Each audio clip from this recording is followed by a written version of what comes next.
Bonjour et bienvenue dans la Minute e-commerce. Je m'appelle Fanny Marco et suis consultante en analytics web. Bonjour, je suis Vincent Druel, je suis consultant e-commerce et en marketing digital. Alors, de quel KPI va-t-on parler aujourd'hui, Fanny? Aujourd'hui, on va parler du taux de conversion. Alors, le taux de conversion, c'est le pourcentage d'utilisateurs qui effectuent un achat par rapport au nombre total de visiteurs. Qui utilise ce KPI dans l'entreprise, Vincent? Alors, en général, ce sont les responsables marketing qui mesurent le taux de conversion ou de transformation aussi, et également les directeurs e-commerce. Et où trouve-t-on cet indicateur, cette donnée? On les trouve souvent dans les outils d'analytics web comme Google Analytics et plein d'autres, et aussi dans les autres outils de communication tels que Google Ads, Meta Ads ou vos outils d'emailing. Quels sont les avantages du taux de conversion, Vincent?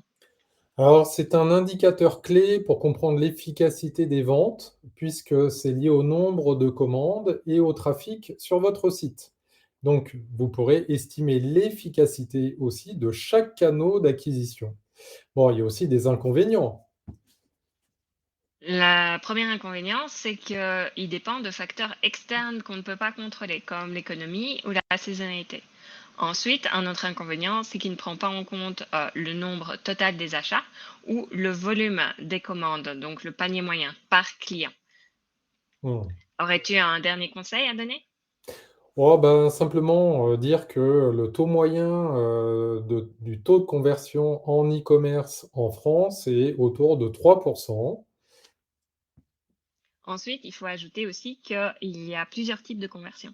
Il y a les conversions macro, qui pour un e-commerce sont typiquement l'achat, mais aussi les conversions micro, qui sont toutes les actions intéressantes qui amènent à cet achat.